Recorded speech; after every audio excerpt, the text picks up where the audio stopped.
Welcome to the Zorawar classes. आप सभी का स्वागत है रीजनिंग क्लास में।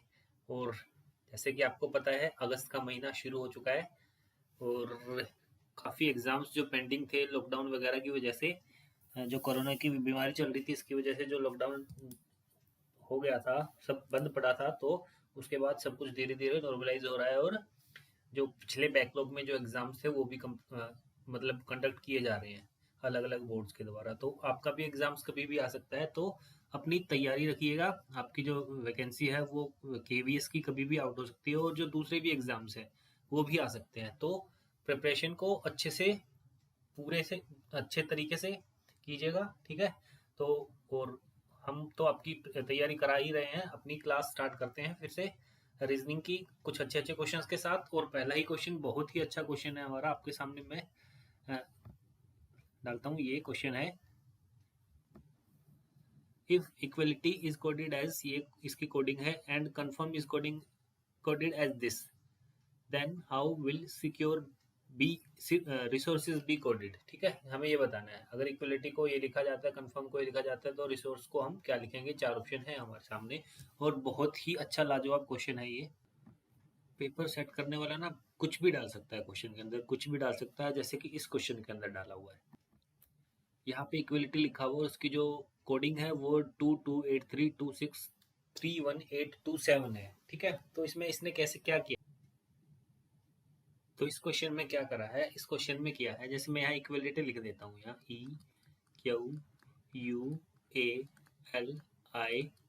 EQUALITY। ठीक है, अब यहाँ पे इक्वलिटी को क्या लिखा जाता है, इक्वलिटी को लिखा जाता है 2283263187, यानी कि इक्वलिटी से निकल के आया है ये।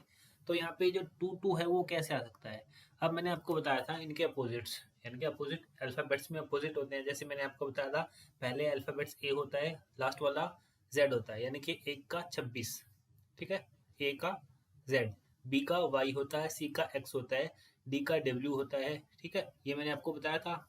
तो यहाँ पे जो ई है उसका अपोजिट क्या होगा, ई का अपोजिट, ई का अपोजिट क्या होता है, वी, वी होता है। और वी कितने नंबर पे आता है, वी आता है 22 नंबर पे आता है। ठीक है, और जो क्यू है, क्यू है, क्यू हेल्प इंग्लिश अल्फाबेट्स में कितने नंबर पे आता है, 17 नंबर पे आता है।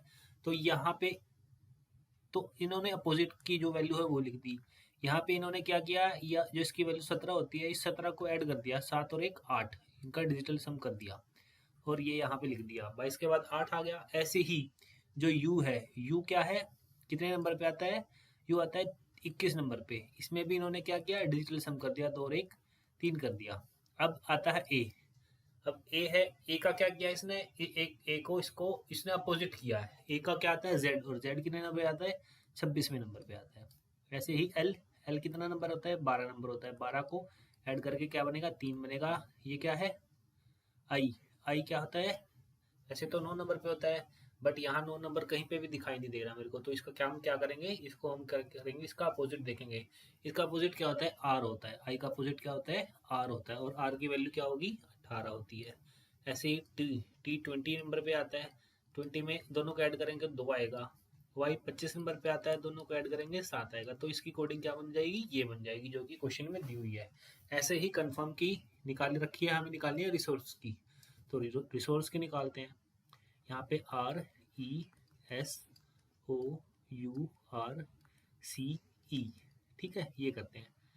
अब यहाँ पे आर की वैल्यू क्या होती है, आर की वैल्यू क्या होती है, 18 होती है। तो 18 को ऐड करके इन्होंने क्या बना दिया, 9 बना दिया।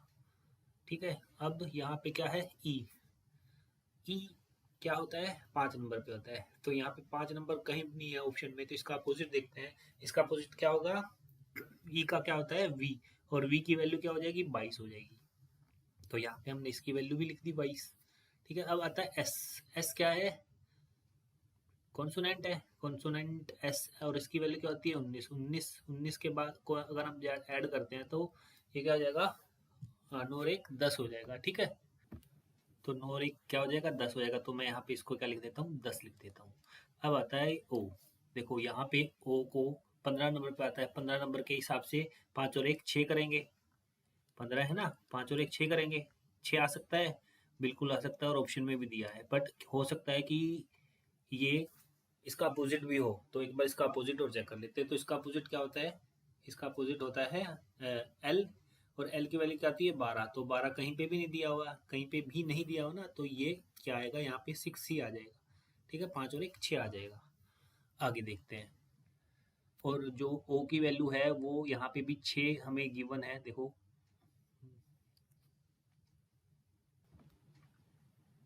इसके बाद है यू। यू क्या होता है 21 नंबर पर, 21 को ऐड करके क्या लिखेंगे 3 लिखेंगे। तो जो हमारा पहला ऑप्शन है यही हमारा सही चल रहा है, तो इसके हिसाब से हम इसी को सही उत्तर लगा देंगे। आगे इस क्वेश्चन को सोल्व करने की जरूरत नहीं है। ठीक है, नेक्स्ट क्वेश्चन पे आते हैं। एक पासे की 4 भिन्न भिन्न स्थितियां दर्शाई गई हैं। विकल्पों में से उस प्रतीक का चयन कीजिए जो प्रतीक प्रतिशत वाले पृष्ठ के विपरीत पृष्ठ पर होगा। यानी कि हमें क्या बताना है, इसका परसेंटेज का जो निशान है इसका हमें क्या बताना है, इसका अपोजिट क्या आएगा। ठीक है, इसके अपोजिट में क्या आएगा, जो हमें ये जो डाइस दिए हुए इनके हिसाब से। तो यहाँ पे क्या करते हैं, एक कॉमन देख लेते हैं। यहाँ पे क्या कॉमन है, ये और ये कॉमन है, और ये वाली दोनों चीजें क्या है, सभी में अलग है। तो हमें सिर्फ एक कॉमन देखना होता है। तो क्या कॉमन आ रहा है, हमारा प्रतिशत कॉमन आ रहा है। तो हम क्या करेंगे, प्रतिशत प्रतिशत अलग अलग दोनों डाइस के लिए लिख देंगे। ये पहला हो गया डाइस और ये दूसरा होगा। तो ये पहला प्रतिशत पहले डाइस के लिए और ये दूसरे डाइस के लिए ये अलग प्रतिशत है। अब यहाँ से क्लॉकवाइज चलते हैं। क्लॉकवाइज क्या है, ये हैशटैग है, हैशटैग लगा दिया। और इसके बाद क्या है, ये प्लस माइनस का निशान है, तो ये प्लस माइनस का निशान लगा देंगे। अब यहाँ पे सेकंड पे आते हैं। तो यहाँ पे इसके बाद क्या है, ये स्टार है, और स्टार के बाद क्या है, एट द रेट है। ठीक है, यानी कि ये आपस में क्या अपोजिट है, और ये दोनों भी आपस में अपोजिट है। तो इसका क्या बचा, इसका बचा ये निशान। ठीक है, और ये निशान कहाँ है, ऑप्शन 3 में दिया हुआ है। तो इस क्वेश्चन का आंसर क्या आ जाएगा, ये। ठीक है, नेक्स्ट पे आते हैं। Select the Venn diagram that best represents the relationship between the following classes. उस वेन आरेख का चयन कीजिए जो निम्नांकित वर्गों के मध्य संबंध का सर्वश्रेष्ठ निरूपण करता है। यहाँ पे दिया कॉर्नफ्लेक्स, जीरा और बैंगन। तो यहाँ पे कॉर्नफ्लेक्स अलग चीज है, जीरा अलग चीज है, और बैंगन अलग चीज है। इनका आपस में कोई भी रिलेशन नहीं है। तो ऑप्शन सेकंड इस क्वेश्चन का सही उत्तर हो जाएगा। नेक्स्ट क्वेश्चन पे आते हैं। Select the alternative figure which will come in place of the question mark in the following figure series. उस विकल्प आकृति का चयन कीजिए जो निम्नलिखित आकृति श्रृंखला में प्रश्नवाचक चिन्ह के स्थान पर आएगी। तो यहाँ पे देखते हैं अगर, तो ये दो एक जैसे हैं,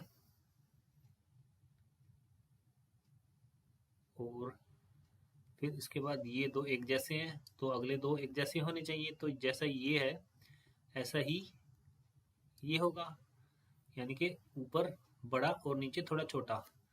तो ये भी ठीक है, ये भी ठीक है, ये भी ठीक है, और ये गलत हो जाएगा। चौथा जो ऑप्शन है वो एलिमिनेट हो जाएगा। अब आते हैं नीचे। तो नीचे ये एक जैसे हैं, उनका ऊपर मुंह है दोनों का। इसके बाद इन दोनों का नीचे मुंह है। इसके बाद इन दोनों का क्या आना चाहिए, ऊपर मुंह होना चाहिए। तो ऊपर मुंह इसमें है, हाँ इसमें भी है और इसमें भी है। बट क्या आना चाहिए, यहाँ पे ये आएगा और यहाँ पे ये तिरछा जाएगा। तो ये वाला है, ये वाला नहीं है, ये वाला भी हो सकता है। अब दो दो ऑप्शन रह गए हमारे, बातें बीच में। तो बीच में आते हैं। तो जो ये एरो का निशान है ये नीचे की तरफ है, इसमें अगले दो में ऊपर की तरफ है, फिर अगले दो में नीचे की तरफ है। तो अगले वाले में क्या आएगा, ऊपर की तरफ आएगा। ऊपर की तरफ कैसा निशान आएगा, ऊपर की तरफ ये इस टाइप का निशान आएगा। तो ऊपर की तरफ निशान कहाँ पे है, इसमें है, हाँ इसमें है। और किस तरफ निशान होगा, ऊपर ऊपर लेफ्ट कॉर्नर में। और यहाँ पे राइट कॉर्नर में दिया दे रहा है जो निशान है, तो ये तो गलत हो जाएगा। तो इसका जो सही ऑप्शन होगा, ऑप्शन पहला इसका सही उत्तर हो जाएगा। Next question, which two signs should be substituted for each other to satisfy the given equation? दिए गए समीकरण को संतुष्ट करने के लिए किन दो चिन्हों को एक दूसरे से प्रतिस्थापित किया जाना चाहिए, यानी कि एक्सचेंज कर सकते हैं ना। तो उसके बाद हमें आंसर बताना है कि कौन सा जो ऑप्शन है वो उसको सेटिस्फाई करेगा इक्वेशन को। तो यहाँ पे ये बोलता है अगर हम पहला ऑप्शन यूज करते हैं, माइनस की जगह प्लस करें और प्लस की जगह माइनस करते हैं, तो यहाँ पे जो इक्वेशन है इसको इसमें ये चेंज करके देखते हैं। तो देखते हैं क्या आएगा। तो 341 डिवाइड 11 माइनस की जगह क्या करना है, प्लस करना है, 15 गुना सेम रहेगा मल्टीप्लाई, और प्लस की जगह क्या करना है, माइनस करना है। तो ये किसके बराबर आना चाहिए, 51 के इक्वल आना चाहिए। तो 341/11 करें तो 11 तिया 33, 11 एकम 11, 31 आएगा, प्लस यहाँ 15 अट्ठे 120 होता है, और यहाँ पे क्या करना है, -100 करना है। तो इन दोनों को एडजस्ट करेंगे तो यहाँ पे 20 आएगा, 120 में से 100 घटाते हैं तो, और ये क्या आएगा, 31 आएगा। दोनों का टोटल क्या आ रहा है, 51, और हमें 51 ही चाहिए था। तो ये तो बहुत ही आसान हो गया हमारे लिए, पहला ही ऑप्शन में जो है वो सेटिस्फाई कर रहा है, तो इस क्वेश्चन का पहला ही उत्तर आ जाएगा। नहीं तो कुछ क्वेश्चंस होते हैं हमें फोर्थ तक जाना पड़ता है, उसमें थोड़ा सा टाइम लग जाता है। तो इसमें जो उत्तर है हमारा पहला ही ऑप्शन इसका उत्तर हो जाएगा। नेक्स्ट क्वेश्चन पे आते हैं।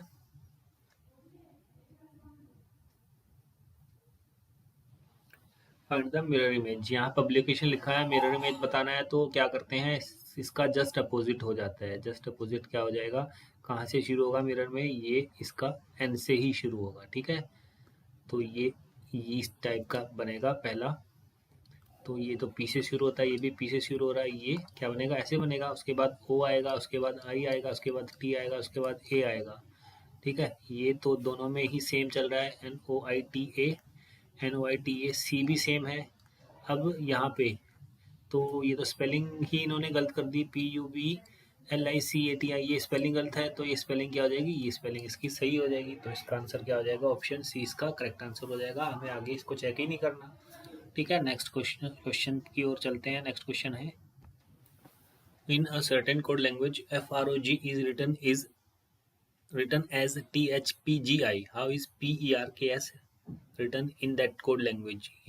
यदि एक निश्चित कोड भाषा में फ्रॉग को THPGI लिखा जाता है, तो उस कोड भाषा में पर्क्स को क्या लिखा जाएगा। तो यहाँ पे फ्रॉग लिखते हैं FROGE, ठीक है। अब इसकी नंबरिंग क्या होगी, ये 6, 18, 15, 7 और ये 5, ठीक है। अब इसको क्या लिखते हैं, इसको लिखते हैं THPGI। इसकी नंबरिंग क्या होगी, ये 20, ये 8, ये 16, 7 और ये आई 9।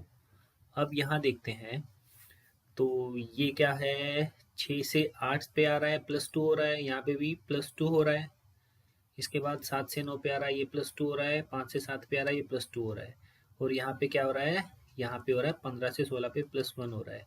इनमें दोनों में क्या हो रहा है, +2 हो रहा है। तो ऐसे ही हम पक्ष में करेंगे, PERKS, ठीक है। अब ये नंबरिंग क्या हो जाएगी, 16, 5, 18, 11 और 19, ठीक है। अब यहाँ पे ये +2 होंगे, ये 7 हो जाएगा, ये 18 हो जाएगा, यहाँ पे +1 होगा, 19, ये 13 और ये 21, +2, इसमें भी +2 है दोनों में, जो क्रॉस वाले हैं। अब इनकी जो नंबरिंग है, इसके हिसाब से इनकी जो प्लेस है वो क्या हो जाएगा, ये जी होना चाहिए, ये 18 पे आर होना चाहिए, ये 19 पे एस, ये 21 पे यू और ये 13 पे एम होना चाहिए। ऑप्शन में कहीं पे भी नहीं दिया, ये ऑप्शन में नहीं दिया है, बट जो सीक्वेंस है वो उसके हिसाब से यही बनेगी, GRSUM, ये इसका सही उत्तर हो जाएगा, ठीक है। नेक्स्ट क्वेश्चन पे आते हैं। नेक्स्ट क्वेश्चन है, find the missing number. Missing number हमें बताना है 3, 4, 6, 22, 4, 3, 9, 39, 2, 6, 8 और क्वेश्चन मार्क की जगह पे क्या आएगा, ये हमें बताना है।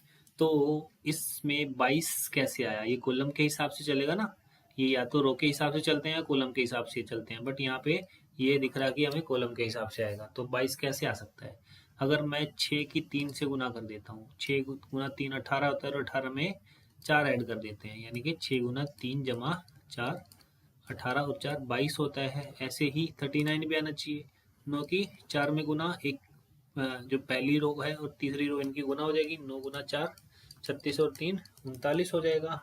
तो ये 39 भी आ रहा है, तो ऐसे ही ये भी होगा, 8 गुना 2 16, 16 और 6 22 इस क्वेश्चन का आंसर होना चाहिए। ऑप्शन में नहीं है 22, यहाँ भी कुछ गड़बड़ है, तो ये इसका आंसर क्या हो जाएगा, 22 हो जाएगा, ठीक है।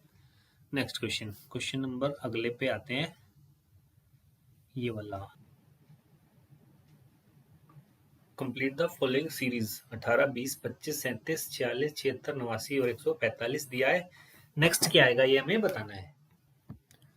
तो यहाँ पे एक बार इनको फिर से लिख देते हैं। ये 18, 20, 25, 37, 37, 46, 76, 89 और 145। आगे क्या आएगा वो देखना है हमें। तो इनका गैप चेक करते हैं। तो गैप कितना है यहाँ पे, इनका गैप है 2 का, यहाँ पे 5 गैप है, यहाँ पे 12 गैप है, यहाँ पे 9 का गैप है, यहाँ पे 30 का गैप है, और यहाँ देखते हैं तो 3 और ये 13 का गैप है, और इसके बीच में कितना का गैप दिख रहा है, यहाँ पे 15 में से हो गया 6, और 13 में से 8 गया 5, 56 का गैप है। ठीक है, अब यहाँ पे देखना है कि कितने का गैप हो सकता है। अब ये देखो 2, 5, 12, देखो यहाँ से 9 कम हो रहा है, फिर 30, 13, 30 के बाद फिर से कम हो रहा है, फिर 56। तो यहाँ पे हम देखते हैं तो 2 से 12 अगर इनको अल्टरनेट पे लेकर के चलते हैं, 12 से 30, 30 से 56। ठीक है, तो यहाँ पे किसका आना चाहिए, इसके जो सेकंड वाली है यहाँ पे आना चाहिए 5 और 4 9, 9 और 4 13, 13 और 4 क्या आ सकता है 17 आ सकता है ना। तो यहाँ पे क्या आना चाहिए 17 आना चाहिए, और 17 आना चाहिए। तो इन दोनों का जोड़ 17 और 145 का जोड़ हमारा उत्तर होना चाहिए। तो इनको जोड़ते हैं तो 5 और 7 12, 5 4 1 5 और 1 6 और 162 इस क्वेश्चन का आंसर हो जाएगा। ठीक है, ये समझ में आएगा, काफी अच्छा क्वेश्चन था। ये क्या है, यहाँ पे एक अल्टरनेटिव सीरीज चल रही है।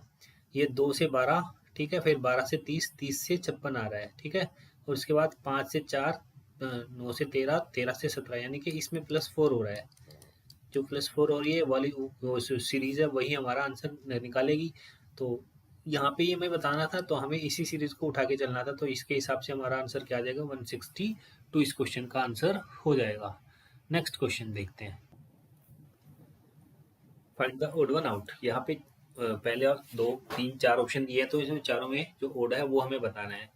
तो इसका क्वेश्चन का जो आंसर दिया हुआ है वो दिया हुआ है 644, क्योंकि ये एक सम संख्या है, एक इवन नंबर है और बाकी क्या है ओड नंबर है।